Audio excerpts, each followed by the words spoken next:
Hello, welcome to another video from Avenue X looking at Chinese dramaland in the past week. Let's get right into it. We did have all the dramas that were scheduled to air going live and took a very brief look at Yu Jing Chang'an, The Shadow Love, and I didn't expect it's a fantasy drama in a way with magic. I mean, between Female General and Shadow Love, both featuring Cheng Lei, both featuring a female general as the female lead.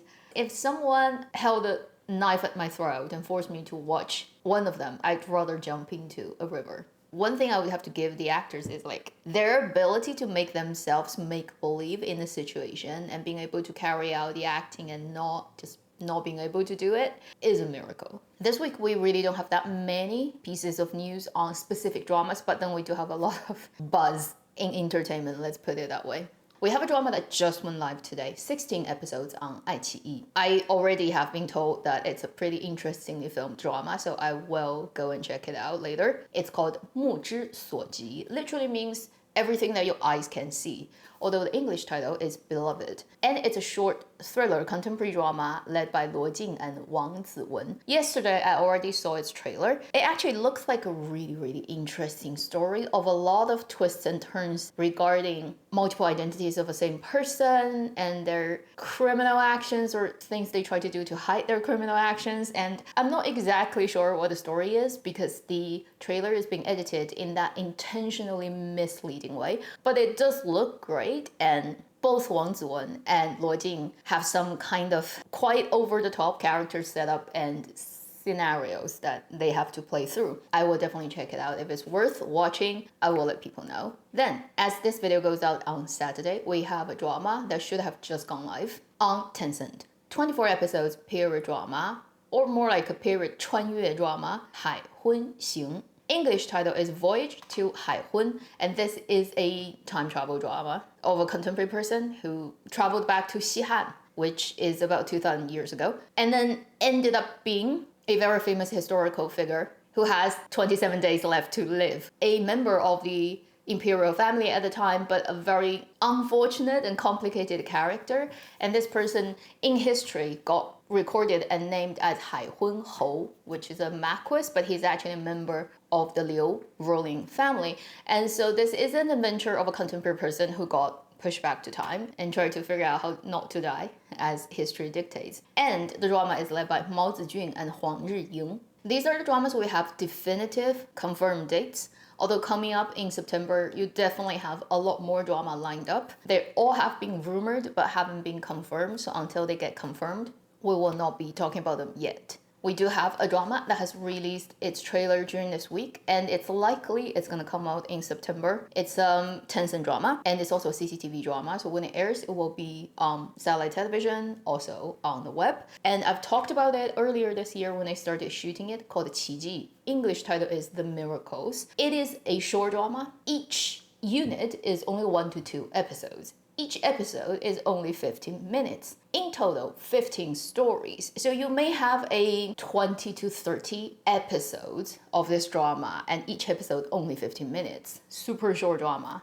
And this is reflecting the 改革开放, starting from the beginning, focused in the location Shenzhen, which is the first place that got opened up and had policies shift back in the 80s. It's the first place that started to grow, and now it's the tech center of China. So this is a series of stories that is probably focused on throughout the years, I'm guessing, in different professions and different fields, how Shenzhen got developed. As a short drama and of this type of topic, it feels like a very task. It's like you have to make such a drama and go and make it. And this is also one of those dramas that just features every nameable famous actors working in Chinese dramaland today. Highly doubt they get much pay for this. This is more like they have to go and do it. And there's easily 30 or so famous actor names featured in these stories that I definitely have no time to go through all of them. It would feature basically everyone you know who's famous, like Hu Ge, Yan Ni,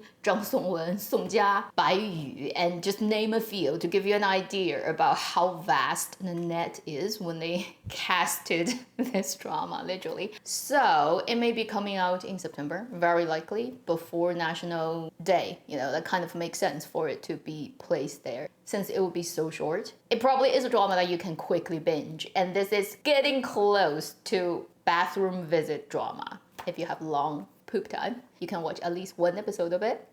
Then we have a couple of other dramas at different stages of production. First, we have a drama that has just wrapped during this week. It is the Mango-owned contemporary idol drama 耀眼 Dazzling, led by Li Yunrui and Guan Xiaotong. They have officially finished shooting this week, and then they've released a video on that, so I'll put it up here. Then we have a drama that's actually already in shooting. Didn't catch it when they started, or they didn't really promote it when they started, but now they are already in the middle of it. And this drama is called 生而有意 from 爱奇艺. English title is Born with Wings, pretty much the direct translation. It's a contemporary drama led by Zhou Youting and Zhang Dafei, and also Zhou Yiwei. It is a story about a girl who was born in a rather rich and well-off family, but something happened that caused the family to collapse. 10 years later, she became a lawyer, got hired by a very prestigious firm, and her goal, or at least the main story in this drama, is for her to investigate actually the case that happened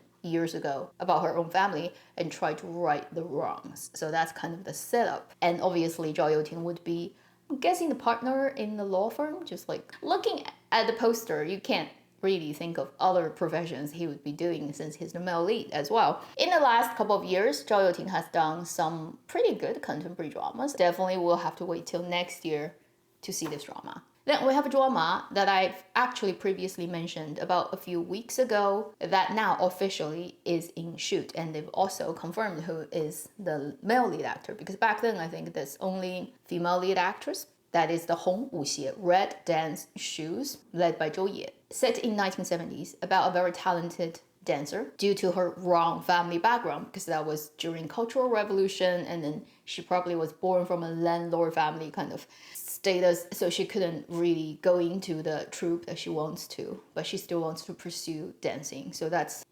focused on her story. The art director of this drama is Zheng Xiaolong, the director of《甄嬛传》. Then the male lead is Wang Ziqi. Hope this can work out in some way since it's set in 1970s and it is a realism drama. Let's hope. You know, it actually works better in Zhou Ye's favor because the female general really was a little bit too much for me.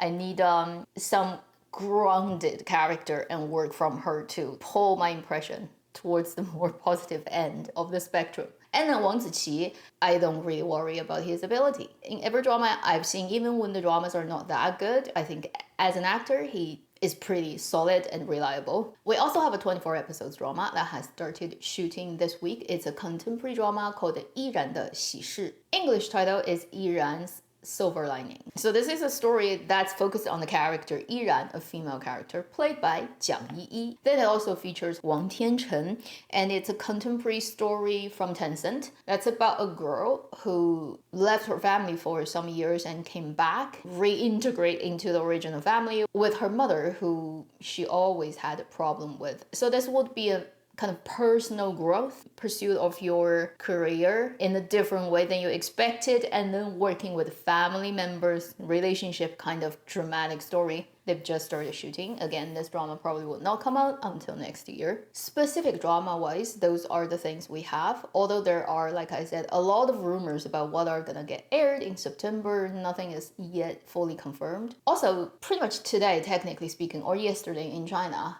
is Qixi, which is the so-called Chinese Valentine's Day, although it actually never was historically. It's more like a day for girls to pray for the gods of weaving to give them the ability to do very good needlework. And then it got kind of developed into a version of Chinese Valentine's Day. Somehow all the dramas feel they're obligated to promote on Valentine's Day because pretty much every drama is about a romantic story, relationship, whatever. So we've had a huge chunk of every unaired period idol drama chucking out new Chinese Valentine's Day promotional materials, whether it's in poster form or in video form. And I feel like it's just so forced. It's like not really anyone really want to do that, but then because everybody is doing it, so they have to do it too kind of situation. I'll just randomly put a few that I've noticed during this sudden outburst of trailers online that I was like, why everyone is doing that. It's not like they're airing tomorrow. Why? And then I realized, oh, it's Qixi. It's 7/7 on lunar calendar. In my opinion, personally, I think it's just a waste of man hours and energy and totally pointless. But hey, can't stop people from doing that. I mean, even like Labubu can get popular for like a month and then disappears, right? This year, I mean, what else can you get surprised by? Human actions. So weird. Last week, following up, apparently He Shengming really is Bai Yue Guang of Yu Zheng, right? He actually came out and making live streams and supporting Yu Zheng. I'm like, oh, okay. Apparently you too. Okay, fine. And it kind of like diverted people's attention from actually focusing on Xu Kai to focusing on Yu Zheng. Very well played. What can I say? Yu Zheng is the master of gossip land. And then as if it's not busy enough, as if like people think just having Xu Kai's stuff out there is not noisy enough, suddenly Yu Shuxing is getting pulled apart. It's actually not her, but her parents. Her father, particularly her grandfather, their previous dealings with the companies they own, whether it's actually illegal of certain actions they've done, what is the deep sort of capital relationship between them and other bodies. So during this week, basically Yu Shuxing's family background and her father and her grandfather's business and whether there's any illegal things, right, is being constantly dug out on internet at the level of it is scary. It makes you feel like you don't really want to be a famous person. And that is still fermenting and ongoing and we don't know where it's gonna go. But honestly, unless they're huge drug dealers that you haven't discovered previously, I don't think necessarily that's gonna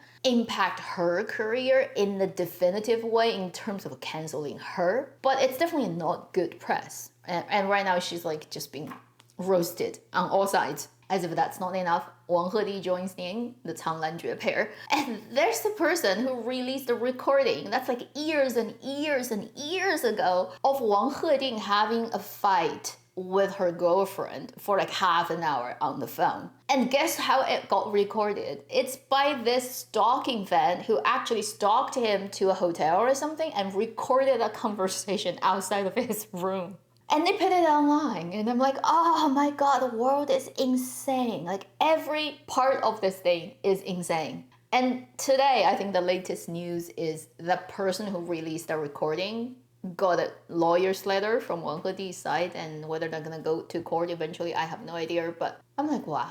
The world is crazy. And why people are releasing all this type of things right now, right at this time, is also very fishy. And who knows who is doing what. To some extent, I get like really, really tired of these things. And I'm like, I've had enough. I don't want to see any famous celebrity gossip in any way. Like, I don't care. And most of those things are just so none of my business, none of your business, mostly just none of anyone else's business apart from the people who are involved in those things, you know, like why should we even care? I'd rather get a good drama. Can I just get a good drama? I mean, there are a few pretty good drama right now, but they tend to be heavyweight. Pretty much since the ending of A Dream Within a Dream, I haven't yet been well entertained by anything. I mean, there are dramas that I appreciate and I enjoy. But in terms of making me want to sit down and basically make a couple of edits for it, hasn't happened since A Dream Within a Dream. And we shall see, pretty much for the last third of 2025 already we're here,